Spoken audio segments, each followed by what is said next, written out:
This game does not define us. It does not define who we are. It does not define us at all. I mean, I know as a football team we'll be back. We'll be back. It hurts and it stings because that journey of the 2021 Eagles is over, and that team will never be the same again, right? There'll be changes, right? I tip my cap to those guys.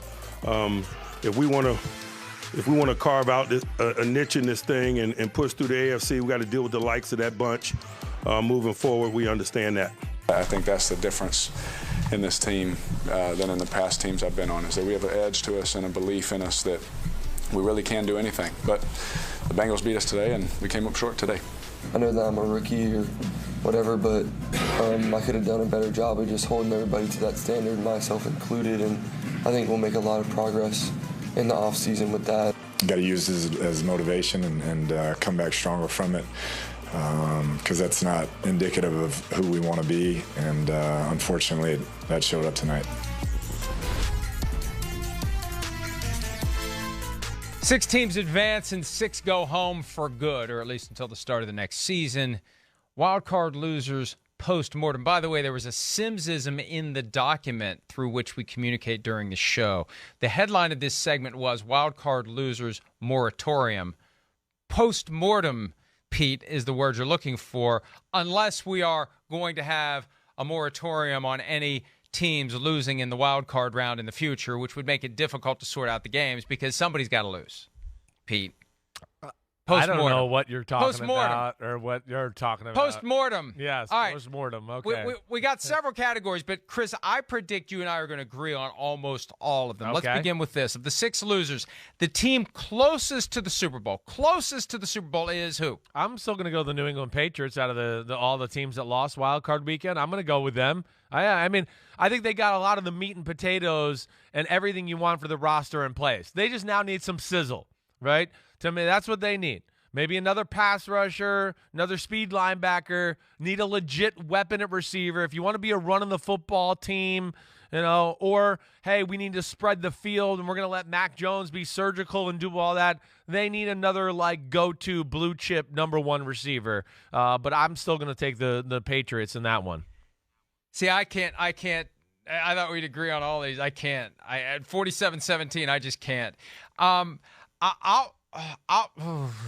damn. You just got one game's going to make you determine it over a team that you don't even know who you're going to pick right here in Huff and Puff. Yes. I know, but not the Patriots. I think the Cowboys, as much as I hate to admit it, because really? I feel like you they think have the some Cowboys flaws with that, with Mike McCarthy and all those things? Of the 6, well, if they would hire a new coach, I think yes. you just want to be contrarian here. I think you want to go Patriots, but you're just going to let last week linger, and you're mad. You're mad because that was your pick. And it's personal to you, so you can't take them right now. I think this is one of those instances. I'm upset with the Patriots for screwing me. I think it's one of those instances where you're going to piss you off a little bit, and you're just looking to pick anybody but them because they let you down.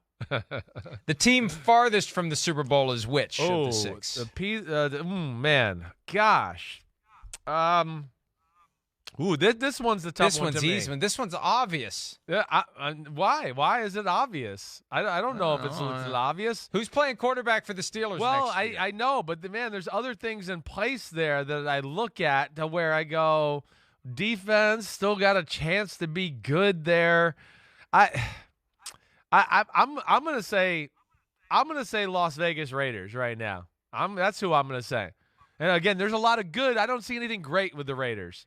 So that's where I don't even know how good of a quality playoff football team they were. I'm really not sure.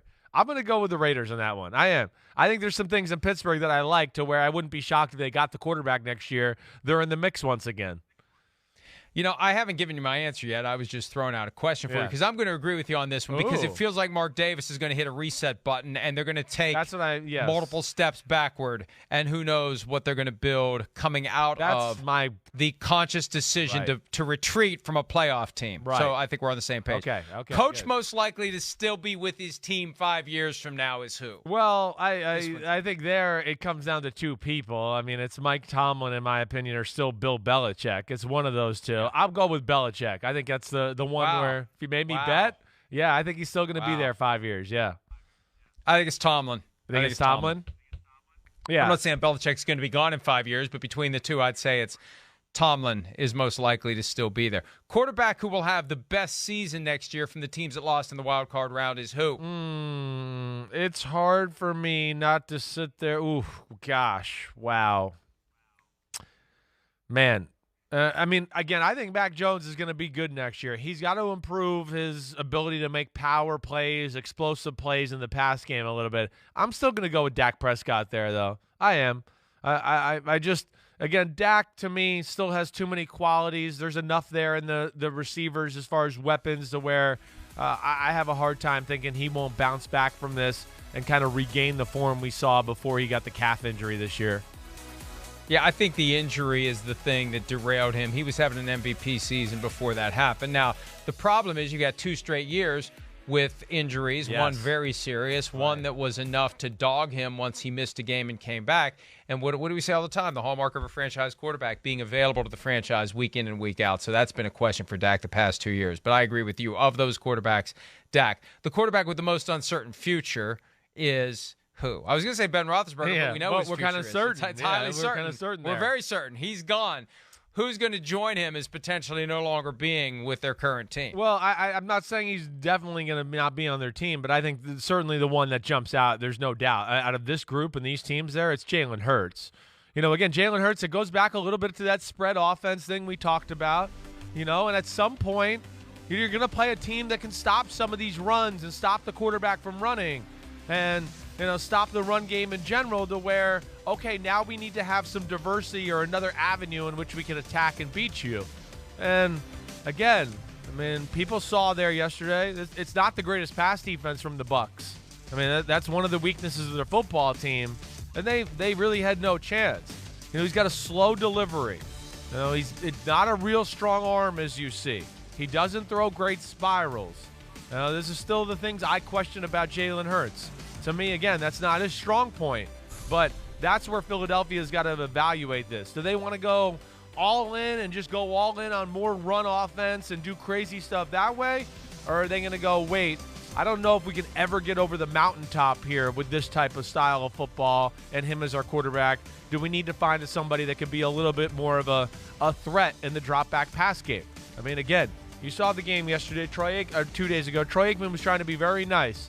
How many times did he turn a play and go, this is open. In the NFL, this should be completed. He probably said that 5 times during the game. He was trying to tell you that those were less than throws from Hurts at times. It was funny. Troy was a little salty about not doing the 49ers. Oh, I Cowboys loved it. game. That was awesome. It was funny. Yeah, some of us would like to be Some calling of us would that like game. to be calling a game like that. Yeah. I'm going to say that Derek Carr's got the most uncertain future because new GM, new coach, Derek Carr entering the final year of his contract. Derek Carr, if they don't keep Rich Bisaccia, may not want to be there. Maybe it's time for him to choose to move on. I know he's said before, I'm never leaving the Raiders. I'm going to play here my entire career.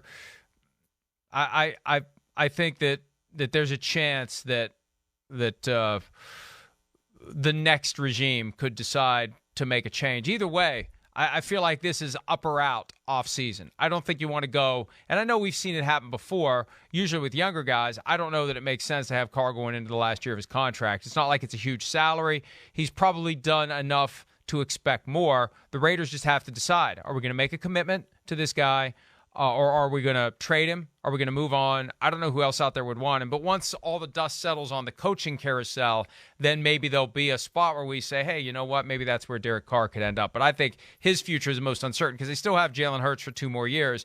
And I think they like the idea of maybe a second-tier quarterback and build around him and not have to overpay for your long-term starter because he's not a first-tier guy. Roster with the most holes is which one? Oh, the roster with the most holes. I think I'd probably go with Las Vegas there. Again, I don't think the quarterback's a hole at all. It's one of the positives of the organization. I mean, again, if they want to make a switch there, then they better make sure they got some superstar ready to take over. Because Derek Carr is a top 10-ish type quarterback.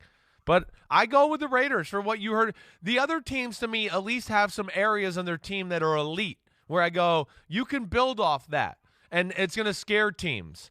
I look at the Raiders again, and I go, man, the coaches really were a big part of their execution.